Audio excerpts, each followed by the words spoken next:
राम जय सीताराम, सीताराम सीताराम, राम सीताराम, राम जय सीताराम, सीताराम सीताराम, राम जय सीताराम, राम सीताराम, राम बोल सियावर रामचंद्र की, पवन सुत हनुमान की।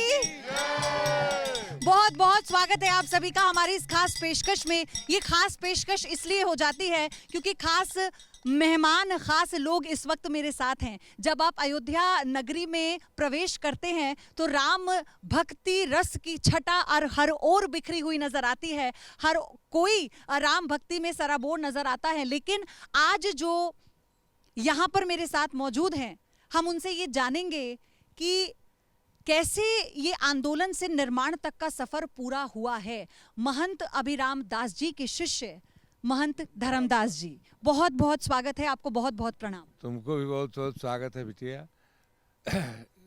ये मैं सबसे पहले महंत जी, मेरा सवाल आपसे यही है, बतौर महंत आज आपके मन में क्या चल रहा है? आपको कैसा लग रहा है कि जब रामलला कुछ ही दिनों बाद अपनी असल जगह पर विराजमान होने जा रहे हैं? देखिए, ये हमारे जीवन के सबसे मतलब अच्छा समय माना हम मानते हैं कि जो भगवान के यह कार्य हो रहा है।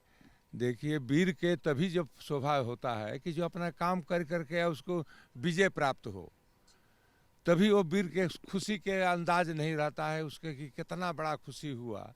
राम जन्मभूमि पर 1949 में जब महाराज जी मूर्ति पदार्पण किए, उसमें दिग्विजय नाथ जी गोरखपुर के श्री महंत थे और का नाम है रामचंद्र प्रभंस, ये पूरा वेदांती जी और लोग, बहुत लोग अयोध्या वासी सहयोग किया।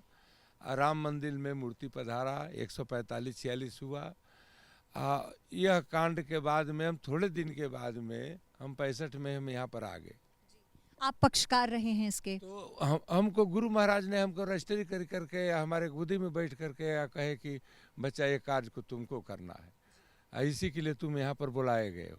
महंत जी, अभी जब हम बात करते हैं रामलला की मंदिर निर्माण की, मैं वही आपसे जानना चाह रही थी कि मूर्ति को लेकर शुरू हुआ वो विवाद पूरा, लेकिन अभी तक जो हम उस जो साकार एक कल्पना को हम देख रहे हैं इस वक्त, है ना, तो क्या याद आता है आंखों के आगे? क्या उस वक्त जो हुआ, क्या कुछ तैरता है आंखों के? ऐसा है कि वो आंखों के सामने नहीं, ये प्रत्यक्ष जैसे टीवी चलता है वैसे चलता है कि नहीं? आंखों के आगे नहीं, प्रत्यक्ष है कि राम जन्मभूमि के आंदोलन में 1984 में हमारे पास आए अशोक सिंगल, ओंकार भावे और जगत गुरु शिवरामाचार्य जी, अवैधनाथ जी, वही समय दिग्विजयनाथ जी के शरीर छूट गया था। तो हमारा से कहे कि बाबा धर्मदास पहलवान, हमारे के नाम नहीं कोई धरता था, पहलवान जी आपको राम जन्मभूमि के, हम कहे कि हम तो ये चाहते हैं। कहें कि 1982 में वहाँ पर कुछ अराजक तो रहे, तो उनको 82 में हलाए थे, हमको 145 बाहर के जो पोर्शन था राम चौतरा, उस पर 82 में उसको 145-46 भैया बड़ा जुलूस निकाला एक जफा ने। जफा एक नाम थे, का नाम है, कर्नल थे। अब पूरा अयोध्या के लोग मिल करके, ये जो यहाँ मीडिया के प्रभारी हैं महेंद्र, वो भी सब उस समय रहे निकालने में। इसके बाद में यह जो व्यवस्था का नाम है, आस्ते आस्ते आस्ते आस्ते जुटते हमने जा कर के कोर्ट में एक देवकी नंदन अग्रवाल जी जज स्थायी थे, जो हमारे के वहाँ पर जज थे, रिटायर्ड हो गए, तो हमारे तरफ से उन्होंने केस लड़ने लगे। और सबसे बड़ी बात ये कि आप देखिए हमारे साथ यहाँ छोटे छोटे शिष्य भी बैठे हैं महंत जी के, और इनसे आप ज्ञान की बातें कर लीजिए, आप इनकी निष्ठा, इनका दृढ़ निश्चय देखेंगे तो हैरान हो जाएंगे। जब इनसे पहले बात हो रही थी, लेकिन हमारे साथ इन सब में जो बड़े हैं वो रवि रंजन दास जी हैं। रवि रंजन दास जी, कैसा लग रहा है? अब तो राम जी विराजमान होने वाले हैं असल जगह पर। जी बहुत ही अच्छा लग रहा है। मैं जब बचपन में था तो बहुत, जब उम्र हमारी हो गई तब इस सब के बारे में टीवी पर देखने लगा, तो इसको देखते देखते ही हमारे राम जी में भक्ति उत्पन्न होने लगी। और तब मन में भारी ग्लानि होता था कि राम जी जो परमेश्वर है, उनका बालक रूप जिनको राम लला कहते हैं, वे ऐसे ही टाट में पड़े हैं। तो मुझे देख के बड़ा ही दुख लगता था। और जब से राम जन्मभूमि का उद्धार हुआ, जब से यह फैसला आया कि अब यहाँ पर राम मंदिर बनेगा, तब से हृदय में बहुत ही उत्सुकता हुई।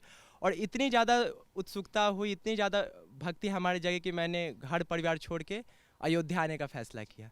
तो अच्छा, अयोध्या जो बदल रही है, आप सब तो देख रहे हैं ना, अयोध्या में कितना निर्माण कार्य हो रहा है, कितनी सुंदर तरीके से इसे सजाया संवारा जा रहा है। आप बताएंगे मुझे कैसी लग रही है अयोध्या इस वक्त?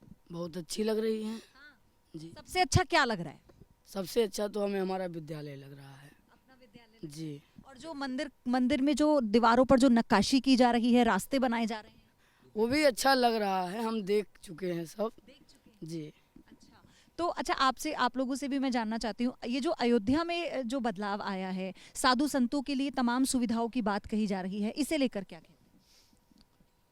सारे सुंदर से सुंदर अभी व्यवस्था हो रही है, होगी, इसमें कोई दो राय नहीं है। हनुमान जी की लीला अपरंपार है। अब ये जो सियावर रामचंद्र जी की जय, पवन सुत हनुमान की, अयोध्या राम जी लला की जय। भजन और हो जाए जी। चलिए। आज मिथिला नगरिया निहाल सखिया, आज मिथिला नगरिया निहाल सखिया, अरे रे निहाल सखिया, चारो दुल्हा में बड़का कमाल सखिया, चारो दुल्हा में बड़का कमाल सखिया। जय श्री राम, जय श्री राम, जय श्री राम, जय श्री राम, जय श्री राम, हनुमान जी महाराज की जय, सरजू मैया की जय। अच्छा महंत जी, अब बात मैं थोड़ी उसकी करूं कि यहाँ पर मुख्यमंत्री योगी आदित्यनाथ हैं, प्रधानमंत्री नरेंद्र मोदी हैं। प्रधानमंत्री ने भी ये संकल्प लिया था, और जब वो यहाँ आए थे मुरली मनोहर जोशी जी के साथ, तो उन्होंने कहा था कि अगली फ़ोटो तब खिंचवाऊंगा कि, और तब आऊँगा जब यहाँ मंदिर के लिए फ़ैसला आ जाएगा, मंदिर के पक्ष में फ़ैसला आ जाएगा। फिर शिलान्यास उन्होंने किया। अब दोबारा से प्राण प्रतिष्ठा पर प्रधानमंत्री आ रहे हैं, इसके लिए क्या कहें? इसके लिए तो प्रधानमंत्री का मैं धन्यवाद देता हूँ।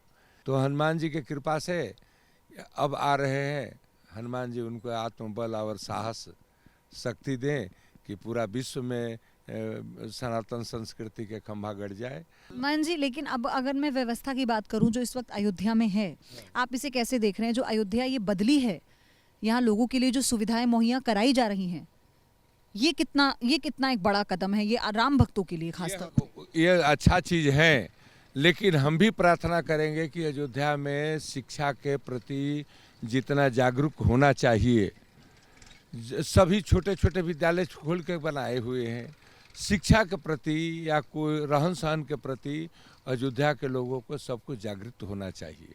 जब यहाँ पे रामलला का भव्य मंदिर बन रहा है, तो अयोध्या में हमें चाहिए कि एक ऐसा गुरुकुल बने, जैसा राम जी त्रेता युग में वशिष्ठ जी क्या पढ़ने जाते थे, ब्रह्मचारी रह के पढ़े हैं, ब्रह्मचारी के जितने भी नियम कानून थे सबको पालन करके वे अपना विद्या ग्रहण किए। वैसा ही ये पूरे भारत में कहीं नहीं है। और जब राम मंदिर बनना है तो सबका दृष्टि इस ओर होना चाहिए कि एक हम ऐसा गुरुकुल बनाए, एक ऐसा विद्यालय विद्यापीठ बनाए जहाँ पर जैसे राम जी को शिक्षा दी गई, जैसे ब्रह्मचारियों को शिक्षा दी जाती है। जी होंगे, अनेक होंगे, पर फिर भी वे पूर्णतः उसका पालन नहीं करते। और अयोध्या में एक ऐसा अनिवार्य अभी नहीं है। पहले हमको चाहिए कि 22 तारीख के बीत जाए, अब 22 तारीख खूब आनंद से बीते। अयोध्या रोज विकास होगा। जब एक बार विकास के ईंटा लगने लगता है ना, तो एक ईंटा पर 2 ईंटा, 2 ईंटा पर 4 ईंटा, 100 को ईंटा करके मकान बन जाता है बिटिया।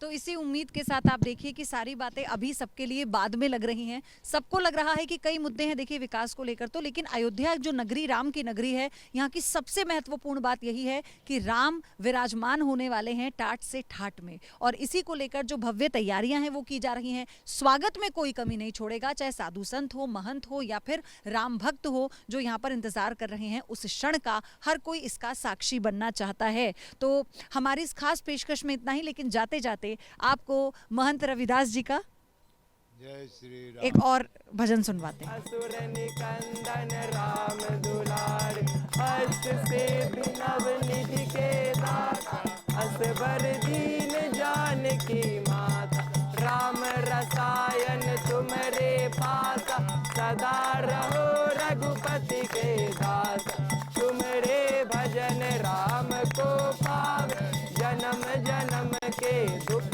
बिसरावे, अंत काल रघुवर पुर जाय, जहाँ जन्म हरि भक्त का।